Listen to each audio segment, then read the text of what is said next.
Assalamualaikum warahmatullahi wabarakatuh.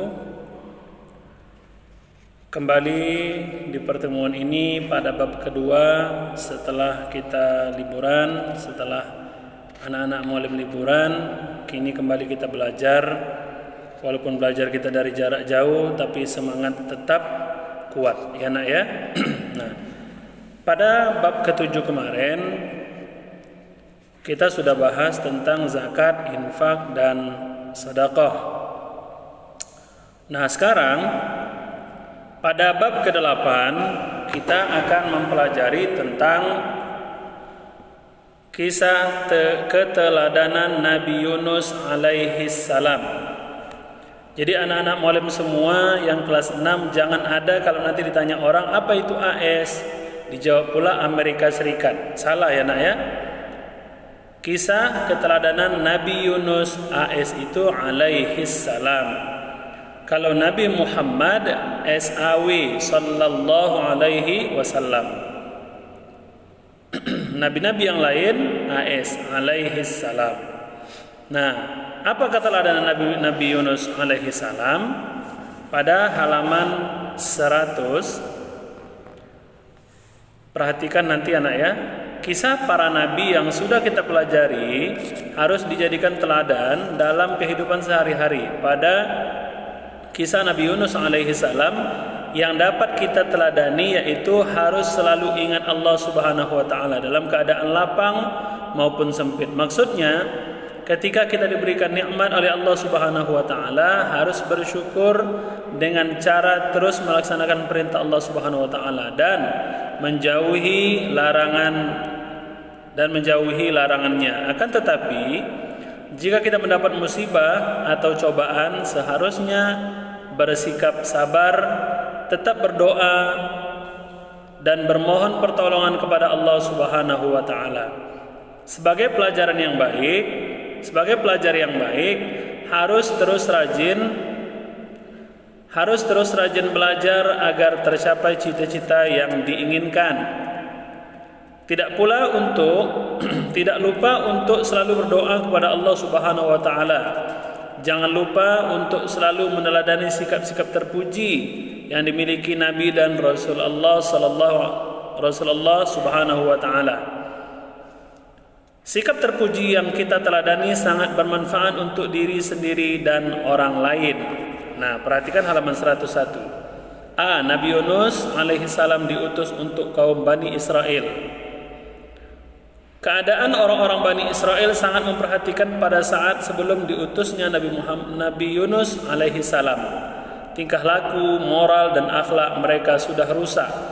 Tidak sampai di situ, mereka juga banyak yang pecah belah dan mendirikan kerajaan sendiri-sendiri. Tepat pada masa yang kritis itu diutuslah Nabi Yunus alaihi salam sebagai rasul dan nabi Allah Subhanahu wa taala untuk Nabi Yunus alaihi salam untuk memperbaiki kerusakan-kerusakan yang dilakukan oleh Bani Israel tersebut.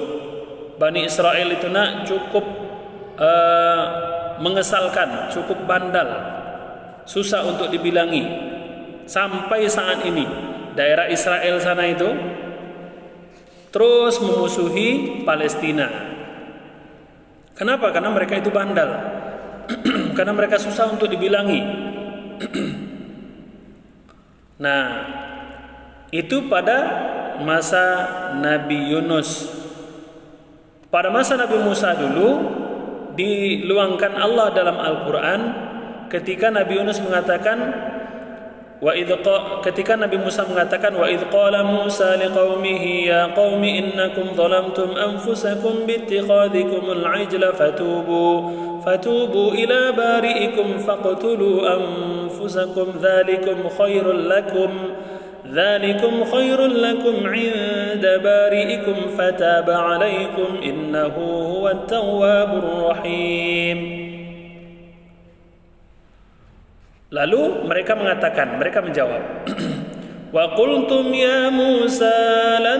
idh qultum ya Musa lan nu'mina laka hatta nara Allah jahratan fa akhadhatkumus فأخذتكم الصاعقة وأنتم تنظرون. Padahal Nabi Musa mengatakan, nah ini kisah Nabi Yunus ya, di Al-Quran itu Nabi Musa mengatakan kepada Israel, kalian itu sudah terlalu jauh, sudah menzalimi diri kalian sendiri dengan membuat sesembahan anak sapi sebagai sembahan kalian. Kalian bertobat, memohon ampun kepada Allah, sesungguhnya Allah itu Maha penerima taubat. Itu saja yang disampaikan oleh Nabi Musa pada waktu itu.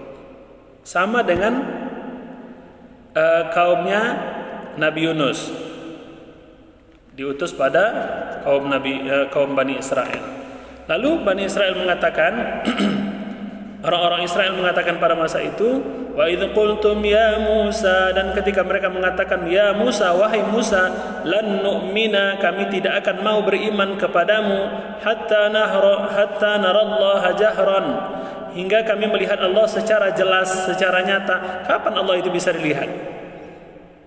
Allah itu nanti bisa dilihat ketika nanti di hari akhir hanya orang-orang yang bisa mengendalikan dirinya ini orang-orang yang beriman, orang-orang yang bertakwa kepada Allah Subhanahu wa taala, orang-orang yang hatinya bersih suci, orang-orang yang selalu mengerjakan perintahnya, orang-orang yang menjauhi larangannya, orang-orang yang selalu bersedekah, orang-orang yang taat kepada perintahnya. Nah, lalu fa'akhadhatkumus sa'iqah, lalu Allah hantam mereka semuanya dengan halilintar. Tak satu pun tersisa, tidak satu pun tersisa oleh halilintar tersebut. Lalu itulah kasih sayangnya Allah. Kasih sayangnya Allah itu, lalu Allah bangkitkan mereka kembali, Allah hidupkan mereka sesudah mereka jadi abu semua. Thumma ba'athnakum min ba'di mautikum la'allakum tashkurun. Kemudian kami bangkitkan mereka, kami hidupkan mereka kembali dari mati mereka agar mereka mau bersyukur. Rupanya apa? Rupanya mereka tak mau bersyukur sampai sekarang. Nah, ini kisah Nabi Yunus alaihi salam. Nah, Nabi Yunus itu diolok-olok, Nabi Yunus itu dihina, Nabi Yunus itu dicela. Cuma apa? Nabi Yunus itu mengajak penduduk Bani Israel untuk meninggalkan berhala, mengubah akhlak tercela mereka menjadi akhlak yang terpuji. Tapi Nabi Yunus diolok-olok, dihina oleh penduduk Bani Israel. Nah, bagian B, halaman 101, cobaan yang dialami Nabi Yunus alaihi salam. Cobaannya apa? Nabi Yunus alaihi salam mengajak kaumnya untuk kembali kepada ajaran-ajaran Allah Subhanahu wa taala. Namun masih banyak kaumnya yang menyembah kepada selain Allah Subhanahu wa taala. Nabi Yunus alaihi salam sudah 30 tahun menyampaikan agama Allah. 30 tahun nak cukup lama. Dengan penuh ketabahan dan kegigihan, akan tetapi selama itu pula Nabi Yunus alaihi salam hanya mendapat pengikut sebanyak 2 orang saja. Selama 30 tahun cuma dapat 2 orang. Sudah habis kesabaran Nabi Yunus alaihi salam, kemudian memohon kepada Allah Subhanahu wa taala agar diturunkan siksa untuk kaumnya itu. Akan tetapi sebelum mendapat izin dari Allah Subhanahu wa taala, Nabi Yunus alaihi salam sudah meninggalkan kaumnya. Ketika Allah Subhanahu wa taala menurunkan siksa kepada kaumnya berupa awan yang menghitam, mereka semua memanggil Nabi Yunus alaihi salam. Mereka menyatakan akan beriman kepada Allah Subhanahu wa taala serta mengakui kebenaran-kebenaran ajaran yang dibawa oleh Nabi Yunus alaihi salam. Nabi Yunus alaihi salam sudah pergi meninggalkan kaumnya, menaiki sebuah perahu yang sudah penuh dengan muatan. Tak kala perahu tersebut berada di tengah lautan, perahu yang penuh muatan itu hampir saja tenggelam karena banyak gelombang yang dihadapinya. Semua penumpang perahu pun takut tenggelam. Lalu nahkoda perahu berkata, dulu perahu ini tidak pernah seperti ini. Mungkin di antara penumpang-penumpangku ini ada salah seorang pelarian. Siapa itu di antara kalian yang menjadi seorang pelarian? Seru nahkoda perahu. Semuanya diam, tidak ada yang menyahut. Kemudian nahkoda perahu itu berkata sekali lagi, sekarang aku undi saja. Siapa yang menerima undian ini akan aku turunkan dari perahu ini di tengah-tengah untuk mengurangi muatan, ujar nahkoda perahu. Lalu diundilah penumpang tersebut. undian tersebut jatuh pada Nabi Yunus alaihi salam dan diundinya lagi masih saja jatuh kepada Nabi Yunus alaihi salam. Disitulah lalu Nabi Yunus alaihi salam diturunkan dari perahu. Tak kala Nabi Yunus berada di tengah-tengah lautan, datanglah ikan besar kemudian menelannya. Nabi Yunus alaihissalam dijuluki dengan panggilan Zunnun karena berada dalam perut ikan besar. Dengan keadaan gelap gulita selama sehari-hari, Nabi Yunus alaihissalam berada dalam ketinggian dalam 3 kegelapan, yaitu kegelapan perut ikan, lautan, dan malam. Ketika berada dalam kegelapan, Nabi Yunus alaihissalam berdoa, tidak ada Tuhan tidak ada Tuhan yang berhak disembah selain Engkau, Maha Suci Engkau. Sesungguhnya aku termasuk orang-orang yang zalim. Seandainya Nabi Yunus alaihi salam bukan termasuk orang-orang yang banyak mengingat Allah, niscaya Nabi Yunus alaihi salam tidak akan mendapatkan pertolongan Allah Subhanahu wa taala untuk keluar dari perut ikan. Antum coba baca-baca di rumah. Tadi bagian A, Nabi Yunus alaihi salam diutus untuk kaum Bani Israel. Yang kedua, cobaan yang dialami Nabi Yunus alaihi salam. Yang bagian C, kesuksesan Nabi Yunus dalam berdakwah. Nah, ini antum coba baca bagus-bagus di rumah sampai halaman 104 bagian intisari. Berikutnya muallim akan berikan tugas untuk antum tentang kisah Nabi Yunus alaihi salam. Itu saja nak ya.